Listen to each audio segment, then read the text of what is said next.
شعبان کا مہینہ اپنی اہمیت کا حامل ہے، جبکہ اس وقت یہ ولادتیں نہیں ہوئی تھیں، اور رسول خدا حضرت محمد مصطفیٰ صلی اللہ علیہ وآلہ وسلم نے صلی علی محمد شعبان کے لیے وہ خود فرماتے ہیں کہ شعبان میرا مہینہ ہے، اور شعبان کے مہینے میں دعا، استغفار اور خاص طور پہ روزے رکھنا کی تاکید کی گئی۔ خود رسول خدا روزے رکھتے تھے، سارے روزے شعبان کے رکھتے تھے۔ یہ 3 مہینے جو ایک ساتھ کنٹینیو، رجب، شعبان اور رمضان، یہ تینوں مہینے بہت زیادہ امپورٹنٹ ہیں اس کے لیے، خاص طور پہ کہ جو اپنی اسپریچول ڈیولپمنٹ چاہتا ہے، جو چاہتا ہے کہ وہ انٹرنلی اپنے آپ کو اسٹرانگ کرے، کیونکہ ہماری آلریڈی لائف جو ہے وہ بہت ہیسل ہے، بہت بیزی ہے، انسان پھنسا ہوا ہے، اس کو احساس نہیں ہوتا، لیکن خدا نے اس بیزی زندگی میں، لائف میں ہمیں کچھ ایسے ٹنل دیے ہیں جو اسپریچول ٹنل ہیں، ورنہ ہر روز خدا کا ہے، ہر رات خدا کی ہے، ہر جگہ خدا کی ہے، مگر پروردگار انہی روز اور شب میں کسی کو اپنا دن قرار دے دیتا ہے۔ جیسے پوری زمین خدا کی ہے، سورج، چاند، ستارے خدا کے ہیں، لیکن جس گھر کو حضرت ابراہیم نے پتھروں سے بنایا، اسے کہا کہ یہ گھر میرا ہے، اور اسی اپنے گھر میں اور اپنے مہینے میں اس کو اتارا کہ جو اپنا ہی تھا، کیونکہ رجب کے باطن میں ولایت ہے، اور ولایت کو وہی قبول کرتا ہے کہ جس کے پاس اتنی ایکسیپٹنس ہو انٹرنلی۔ رجب کا مہینہ اسکالرز کہتے ہیں کہ بالکل ایسے ہی ہے جیسے عام لینڈ ایگریکلچر بہت ہارڈ ہو تو اس پہ پہلے اس کو سافٹ کیا جاتا ہے، جیسے ہمارے ہاں کہتے ہیں کہ جو ہے وہ اس کو سافٹ کریں، اس کو ہل چلاتے ہیں، جیسے ہمارے ہاں پنجاب میں اس کو سافٹ کرتے ہیں تاکہ وہ اس قابل ہو کہ اس میں کوئی بیج بویا جائے۔ تو رجب کا مہینے میں جو استغفار ہے، دعائیں ہیں، وہ قلب کو جو ہمارا ہارڈ ہو گیا ہے دنیا میں، دنیا کی محبتوں میں، اس کو سافٹ کرتا ہے۔ اور شعبان کا مہینہ کہ جو شعبان میں استغفار ہے، شعبان میں تلاوات شعبانیہ ہے، مناجات شعبانیہ ہے، وہ پڑھنے سے انسان بیج جو ہے وہ اپنے قلب میں ڈالتا ہے، اور اس کا جو رزلٹ ہے، اس کا جو فروٹ ہے، وہ ماہ رمضان میں اسے ملتا ہے۔ بہرحال ہم کوشش کریں کہ ان مہینوں میں اپنی تربیت کریں۔ حدیث میں بیان ہوتا ہے کہ جنت کے فرشتے جنت کو اس مہینے میں تیار کرتے ہیں، شعبان میں، اور کوئی شخص ایک روزہ بھی رکھے تو وہ جنت میں داخل ہو جائے گا۔ تو سستا پیکیج ہے، ڈیل اوپن ہے ایک روزہ رکھے جنت میں چلے جائیں، اور کیا ہارڈ ڈیل چاہیے انسان کو۔ ویسے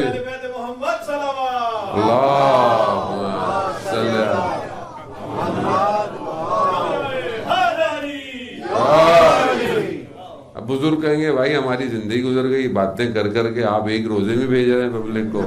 بہرحال کبھی کبھی ڈیل کو اوپن ہو جاتی ہے تو انسان کو استفادہ کرتے رہنا چاہیے۔ ویسے بھی اکیلے کیا کریں گے جنت میں رہ کے، اتنی بڑی جنت اور اکیلے، ہماری کیفیت یہی ہوتی ہے کہ ہم لوگ جنت میں لوگوں کو نہیں چاہتے کوئی جائے، یہ نہیں جائے گا، یہ اس کی حرکتیں دے، اس کے اعمال دیکھو، یہ جنت میں جائے گا نہیں جائے گا یہ، تو ہم بڑی کوشش میں رہتے ہیں کوئی نہ جائے، لیکن اب کیا کریں گے اکیلے وہاں، کوئی تو قصیدے پڑھے تو کوئی واہ واہ بھی تو کرے گا وہاں بیٹھ کے تو اسی لیے دل کھول کے رکھا کریں، جنت خدا کی ہے، میری آپ کی تھوڑی ہے کوئی، اور سردار سید الشباب اہل الجنہ ہے،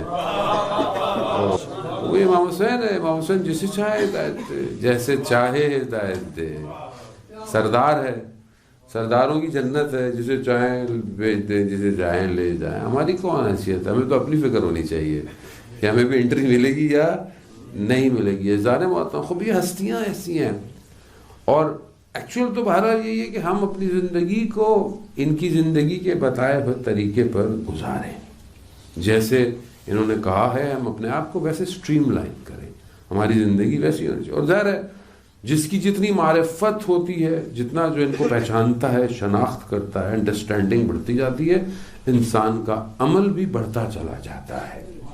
پریکٹیکلی انسان اپنے لائف کو تبھی امپلیمنٹ کرتا ہے جب وہ کسی کو جانتا ہے. اگر کوئی کسی کو پہچانتا نہیں ہے تو ظاہر ہے اس کو کیسے فالو کرے گا. ہماری زندگی میں بھی جو بہت چیز امپورٹنٹ ہے، اور ان چند دنوں میں جو ولادتیں ہیں وہ بیسکلی معرفت ہے. جو جتنی معرفت رکھے گا وہ اتنا ان کے قریب ہو جائے گا. وہ مشہور واقعہ علامہ امینی کا آپ کی اذان عالی کے منتقل کرتا ہوں. علامہ امینی آپ جانتے ہیں، جنہوں نے غدیر الغدیر جو لکھی، جو کتاب ہے مناقب امیر المومنین ہے، شعروں کو، اشعار کو، کتاب سب کو کلیکٹ کیا کہ جہاں جہاں ہندوستان، بغداد، دمشق، جہاں ان کو پتہ چلتا تھا، مصر، اگر کوئی چیز مولا کی شان میں ہے تو اس کو کلیکٹ کرتے تھے. تو انہیں پتہ چلا بغداد میں کوئی پروفیسر ہے جس کا تعلق کسی اور فرقے سے ہے، اور وہ امام پر کتاب لکھ رہا ہے. تو اس نے جا کر دیکھا کہ میں دیکھوں پتہ نہیں کیا لکھ رہا ہے، کہیں غلط ہی نہ لکھ دے. تو جیسے ہی اس کے گھر گئے تو جیسے ہی گھر میں داخل ہوئے تو کہ گھر والوں کے اندر، اہل خانہ میں سے خوشی کی آواز آئی، کچھ خوش. خیر یہ بیٹھ گئے، ان سے پوچھا کہ بھائی کیا لکھ رہے ہیں آپ؟ تو انہوں نے بھی مناقب یا اہل بیت امام علی کے بارے میں. تو ان کا آپ بتائیں، حضرت علی کے بارے میں کوئی فضیلت آپ بتائیں. علامہ سے کہا تو علامہ نے کہا کہ حدیث ہے، پیغمبر ہے کہ جو ہے وہ علی مال حق حق مال علی. تو کہا کہ خوب یہ تو حضرت عمار کے لیے بھی ہے. انہوں نے کہا ہاں حضرت عمار کے لیے بھی ہے، لیکن دونوں کا آخری حصہ الگ الگ ہے. حضرت عمار کے لیے بھی یہی ہے کہ حق جو ہے وہ عمار کے ساتھ ہے اور عمار حق کے ساتھ ہے، اور جہاں جہاں حق جائے گا عمار وہیں جائے گا. لیکن کہا حضرت علی کے لیے یہ نہیں ہے. کہا حق علی کے ساتھ ہے اور علی حق کے ساتھ ہے، اور جہاں جہاں علی جائے گا وہاں وہاں حق جائے گا. تو جب یہ سنا یار، جب یہ سنا تو وہ پروفیسر کھڑے ہو گئے، اور انہوں نے بات سنی بھی نہیں تھی تو بہت خوش ہوئے. اور پھر جب ان کی گفتگو ہوئی تو جب انہیں یقین ہو گیا کہ ابھی صحیح کتاب لکھے گا تو جانے لگے. علامہ نے کہا کہ لیکن میں جب آپ کے گھر آیا تھا تو آپ کے گھر والوں کی کچھ خوشی کی آواز آئی تھی، وہ کیا تھی؟ تو پروفیسر کہتے ہیں کہ میری بیٹی مریض ہے، بیمار ہے، اور اس کا مرض ایسا ہے کہ بہرحال وہ ٹھیک نہیں ہوتا. لیکن جب ہمارا کوئی مولانا عالم شیخ آتا ہے تو کوئی دعا لکھ کے دیتا ہے تو کچھ دیر وہ ٹھیک ہو رہتی ہے. تو کیونکہ آپ آئے تو ہمارے گھر والے سمجھیں کہ شاید ہمارا کوئی مولانا ہے.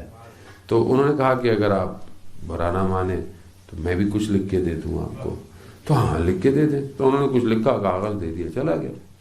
اب کچھ عرصے کے بعد پتہ چلا کہ بچی کی بیماری بالکل ٹھیک ہو گئی. تو پوچھا علامہ سے کہ علامہ آپ نے کیا لکھ کے دیا تھا؟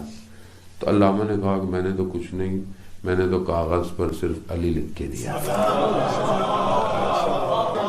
تو بات تو یہی ہے، جتنی معرفت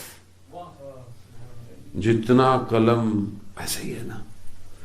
آیت اللہ تہرانی ہے، اور مہدی تہرانی، وہ کہتے ہیں ان کے کہ کوئی شخص مریض ہوا اور اس کا مرض ایسا تھا کہ اس کا علاج نہیں تھا، اور ایسا ہوا کہ اس کا آخری وقت جیسے ڈاکٹر نے کہا. یہ بھی عیادت پہ چلے گئے. تو کہا بھئی کیا مسئلہ ہے؟ کہا ڈاکٹر نے کہا کہ اگر اس کو پسینہ نہیں آئے گا، یعنی بدن میں سے پانی نہیں نکلے گا، عرق نہیں آئے گا، تو یہ ختم ہو جائے گا یہ بس. اور اس کی باڈی میں سے پانی آ ہی نہیں رہا ہے، اس کو پسینہ ہی نہیں آ رہا، اس کو سویٹنگ ہو ہی نہیں رہی اس کو، اور ہوگی تو بچے گا ورنہ یہ نہیں بچنے والا. تو انہوں نے کہا کہ اچھا میرے لیے چائے بنا. انہوں نے چائے کا تھا، کہتے کتنی منٹ کا، 10-15 منٹ لگ گئے تھے بس. تو میرے لیے چائے بناؤ، یہ ٹھیک ہو جائے گا.